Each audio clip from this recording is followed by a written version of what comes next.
Hello everyone, it's Paul McKay here from Analogue Wonderland, the one-stop film shop, and we are here today to talk all about the wonderful variety that film photography offers the modern shooter. Now of course, the reason that we've called it Beyond Black and White is that when people tend to think about film photography or the difference versus digital, they tend to think of something very classic. Now of course, Ilford HP5 is the most classic, I think, of the black and white films. It's one of the best sellers over the last few years and delivers a fantastic monochrome image.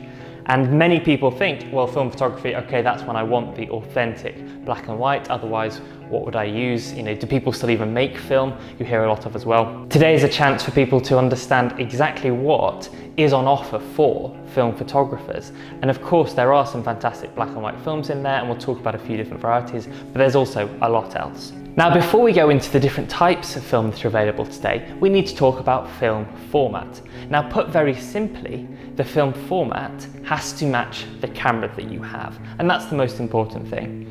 So if you already have a film camera at home, the only question is making sure that the film you're buying fits that camera. If you don't have a camera yet and you're looking for what cameras you wish, this is where you can have a bit of a choice, because although size is obviously the most important thing, there are implications. The main formats that are available today, fresh film, is 110, 35mm, 120, also known as medium format, and large format. And there are several different sizes of large format, broadly known as sheet film. 110 looks like this. It's a small cartridge, so the film comes inside the cartridge. When you wind it on, you can see that there's a little amount there that goes through, and it goes from one side to the other, is entirely self-contained. For a lab to develop the film, they twist it open, pull out a strip of negative about this thin, develop it as normal. So that's the smallest size, 110. You then go up to 35mm, and this is the most common format used today and one that many people will know from the 60s, 70s, 80s. Most consumer or family photography was done on this. And this is 35mm, so you can see the very familiar sprockets, you can see the little cutaway, and then the film is entirely sold within the canister. When you shoot the film, it comes out, and then it goes all the way back in before it goes off to the lab. Then you go up to a 120. Now this is a roll, and this isn't sold in a canister. So first of all, you can see the negative is much taller, is much bigger, the image you get is much bigger. And also when you unwind it, it unwinds off the roll and generally onto a take-up roll. So you need another take-up roll that it comes in. It winds back onto that very tightly, you seal it up and you send it off to the lab. And again, you can see that the size, you're going from 110 to 35 to 120, it's going up and up in size. And then the final one, sheet film. So this is a pack of 4x5 film, large format. You also get 5x7, you get 8x10, and you can get some rarer sizes as well. This comes in sheets. So this isn't a roll of film, this is now sheet film. You load a sheet, you take the photo, and then you develop it individually. Much larger, and again, versus medium format, you can see the image size that you'll get is obviously huge compared to 110. It's absolutely mammoth. Now of course, as I said, if you have a film camera already, the trick is just knowing which film format is the right one, and that's all you have to choose. And while 35mm, 120, large format and 110 are the most common formats available, other ones you can still buy fresh film. 127 and 620, for example. There's also Polaroid and Instax, so you have instant film. And you also may have cameras that take slightly rarer roll film, and you can still use these. There is a brand called Camerahack who specialise in creating adapters so that you can use the film formats I've already said that are in fresh production in cameras. So this one, for example, is for converting 120 to 118 film. So if you look in your cupboards, or if you find a camera, understanding what format it is most important. If you don't yet have a film camera but you're looking to explore, you can then choose which format you use. And there are small differences as you go between them. Now the first thing we've already seen is the image size. So as you go up from 110 to 35mm, etc., the image size gets bigger. What that means is the detail that you can take in an image becomes also a lot greater. The grain becomes smaller relative in proportion to the image, so your image becomes a lot clearer, and you can resolve a lot more detail. So if you want the most detail ever, you go to a large format camera. 110 will capture a lot less information on the smaller negative. Now that might sound like it's obvious to go larger, but of course there is a trade-off. I don't have a large format camera with me, but I have a 110 camera. You can see here how it fits into this. And I have a medium format camera, which fits the 120. So here we have only gone from 110 to 120, but you can see that the size, the weight, and the complexity of the cameras has increased significantly. And 35mm, I've got an example of a 35mm camera here, which is a lomography one. This is a point and shoot auto exposure. Obviously you can have SLRs, you can have different types of camera. It sits somewhere in the middle in terms of weight, complexity and size. Large format cameras, if you think of the traditional bellows cameras, even greater. So as you increase the format size, you generally increase the size and weight of the camera. You often increase the complexity as well. And that will give you greater creative options, but it'll also make it more complicated to take photos. I'm generalizing a little bit because there are still simple large format cameras. There are complex 110 cameras out there, but this is a general guide. And there we go. So you now have an idea of the different film formats. So you've chosen your camera, let's say 35mm, and then you want to choose which film goes in there. And this is where it gets really exciting. 35mm has the most variety of films available to buy today, over 100 different films. And we're going to talk through a little bit of the differences between them and the results that you can expect, while also showing you some of the results from the community who have submitted image reviews onto the website and who can show you some of the real quality and brilliant creative photographs that you can collect from these films. We started with one of the best sellers, Ilford HP5, and this is a black and white panchromatic film. Panchromatic means that it absorbs light across the color spectrum, but of course it sees in black and white. But this means that if there's a bright green light, it captures it as light. If there's a dark red light, it captures it as light, etc. That is slightly different to an orthochromatic film, and this is again Ilford's Ortho Plus range to show you the difference. Orthochromatic film doesn't see red light.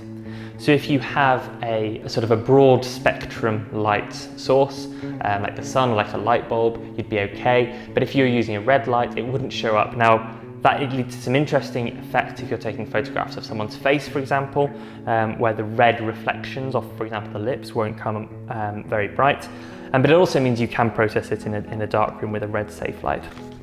So even within black and white, when we talk about black and white, even that's not straightforward, because you immediately have there a pretty good example of two different types of film that right off the bat will capture different images from the same light source. The other thing you will see within all films is you will see they will have a speed, also called the ISO, used to be referred as the ASA or the DIN. The ISO, this is an ISO 400 film. What that means is that the higher that the ISO goes up, the higher the sensitivity of the film to light. So a really low ISO film, ISO 100 or even lower, requires quite a lot of light to capture an image. An ISO 3200, like this Kodak one here, can take photographs in very low light. And again, this is a big difference versus digital, of course, because in digital you will recognize ISO as a setting you can change, which changes the sensitivity of the sensor and allows you to capture in low light. With film, you have to make that choice when you load the camera. You can't halfway through roll of film go from a sunny day to inside a cathedral and expect it to be able to make a compensation to capture different light. So that's one thing to bear in mind as well. Again, these are two black and white films, but with very different ability to capture light. If it was dark or wintry, I would take out the P3200, and I'd tell my camera as well that it is that sensitive, so the camera knows how to expose properly. And the Ilford Speed 400 will be more suitable to a cloudy day outside. It can cope with sort of a dim light indoors, but it won't go anywhere near as dark as the P3200. Even when you have the same film, both panchromatic, both see across the range of light, both 400 speed. So here we have Kodak, Tri-X and Ilford HP5. You will see even then that there are differences. So again, I'm trying to be really specific here. Black and white, the same speed, the same format. yet you will still see differences in the end result. And this comes down to the creative look that you're trying to do. There'll be subtleties in contrast, there'll be subtleties in grain size, grain shape sometimes, and you can get different results. There are people who prefer HP5, the look that it gives them. There's people who prefer Tri-X, and you will get slightly different looking images when you use the same film in the same camera in the same light, because the films are intrinsically different, which I find really exciting as a film photographer, because it means that when you get to know a film, you can understand how it will respond in certain situations, and you can create a consistent body of work, consistent with each other and also consistent with the aesthetic view you are going for. And there we have, very simply as the starting point, a few different black and whites. Now, of course, black and white isn't the only film available. You have black and white, you have colour, but colour is split into two. And the reason colour is split into two is because you have colour negatives and colour positives. You will remember, or you will have seen colour positives as slide film. So these are films that when they are developed, they are transparent. You shine a light through them, you can see them. When colour negatives are developed, as you can see here, the image that you get back is slightly red. You can't immediately understand what colours are. You can generally see the shape, the silhouette, but you then need to invert the colours to understand what the picture is and to capture the true greens, red, blues, etc. Colour negatives tend to be cheaper. They tend to be easier to process, more labs can process them. Colour slides are more expensive, but the detail that you get is much, much better. People love the look of slide. Also, the colour they capture is true, i.e. when you look through a slide, that is the colour interpretation because your eye is seeing it purely. When you look at a negative, you need software if you're digitizing, scanning, or you need printing, and that comes with a colour interpretation. So there's another way that you can both influence the final image creatively, but also won't necessarily be consistent to the image that you first saw. And that's purely a choice. So let's look at some examples. So if I go with Colour first, Colour Plus is a fantastic entry-level, beautiful beginner's film. It's one of the cheapest colour films that's been around for many years. It gives fantastic results, especially in the sun. It sort of gives you that classic family summer holiday look. That's a lovely colour negative. Similarly to black and white, you have the speed. So Colour Plus is ISO 200. You can go up to Portrait 800. This is a more premium Kodak film still. So the colours are slightly more natural. They're better suited to skin tones. You'll see a bit more detail come through in Portrait than you would in Colour Plus. And obviously it's more sensitive to light. But these are both still colour negative. So from a core technology point, they're processed in the same chemicals, and they will give you ostensibly very similar looking negatives, although as I say, the final result will be slightly more premium with the Portrait. And there's lots of different brands that do colour negatives. So we have Lomography here as well. This is their 400 speed colour film. They do this in 35mm and 120. Kodak, Fuji also does colour negative film.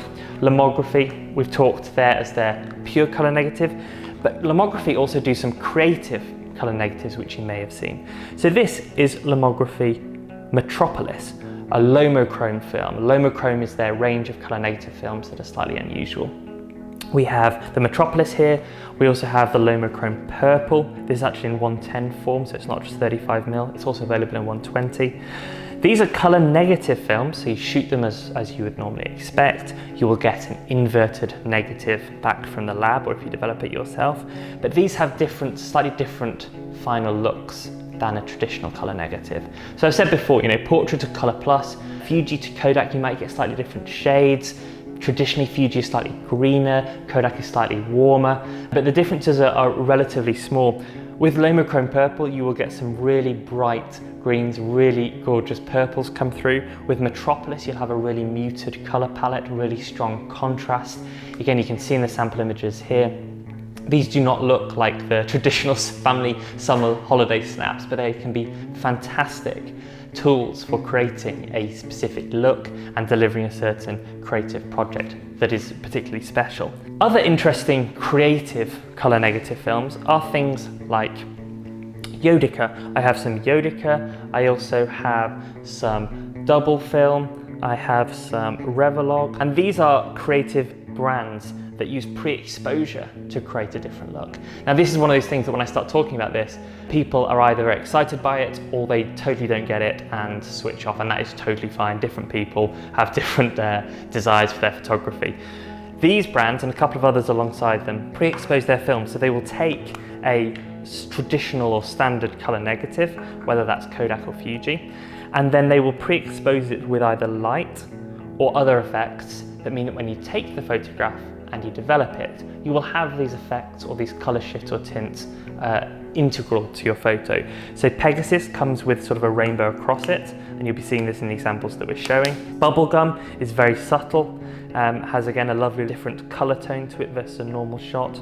And then Cosmos will have stars sprinkled throughout your images, fairly unpredictably, which again makes it can make it quite fun. So again, you have these films that are based on the same technologies as the normal color negatives, but already are creating different ways of providing different final images. And this again goes up to you. When you have a 35mm film camera, all of these films can then just be used interchangeably as you go through, depending on the look, depending on what you're after for that day's shooting. I hope this is making sense so far. We're going to go even more out there a little bit now into some of the other different options available to you. Jumping back to black and white briefly, we've got infrared film. Now if you think about the visible light spectrum, you have red on one side all the way through to violet. Infrared films are susceptible to or sensitive to that entire spectrum, but they're also sensitive past red and into the infrared section. What this means is that if you shoot this as normal, no filters, just in your camera, you'll get a good black and white image. But if you use an infrared filter that cuts out most of the visible light but keeps the dark red and the infrared light coming through, this film will still be able to take a photo. Now your shutter speeds will be quite long because you blocked out a lot of the light that's coming in, but trees reflect a lot of infrared, vegetation looks amazing. In fact, these landscape photos you can see now are all taken with infrared filters, infrared film. Very unique look, very powerful with the right composition and the right image. Very, very different, but again, able to be shot with any film camera, any 35mm film camera that has filter options. Again, available in 120. Cinestill, you may have heard of Cinestill. Similarly based on color negative technology, but this is adapted movie film. This is film that Hollywood uses to shoot their movies. A lot of famous directors like Tarantino, the Coen brothers, still shoot on film rather than digital. And what Cinestill do is that they cut strips of movie film. They remove some chemicals that mean it wouldn't normally be able to be processed in regular color negative, and they allow you to shoot it directly in your film camera. It has a few different and unique looks. So in particular, the 800 speed gives you lovely red halation around certain light sources. You can see that here, a very unique look. And again, it's another way of getting a very different photo from the same basic tools. Okay, we've talked quite a lot about all the different types, and as you can tell, I can probably go on for quite a while. I'm going to talk about a few other very quickly, slightly more unusual. Black and white, again, you think black and white could just be one thing. There's lots of different ones. One of my favourite brands for black and white creative is Washi. Film Washi do several different films. They generally are named after a letter. Here is a 120, here is a 35mm. V&S. V is a panchromatic black and white film, but it is coated on paper. So when you take photos, you've got to be careful when you wind so it doesn't snap, but when you then develop the photos, you get these papery textures running through your image, again, intrinsic to the final image. And S is converted from sound recording film. So this is black and white film that is traditionally used to record sound alongside a movie, cut, spooled into 35mm. Very different look, as you can see. And again, a really interesting one if this is the kind of look you're after. Huge scope within even black and white and color negative. We referred briefly to the color slide. Ektachrome is a relatively new film. Well, I say that. Ektachrome was a sub-brand Kodak film that existed before. It was discontinued. It has been restarted with fresh formulation.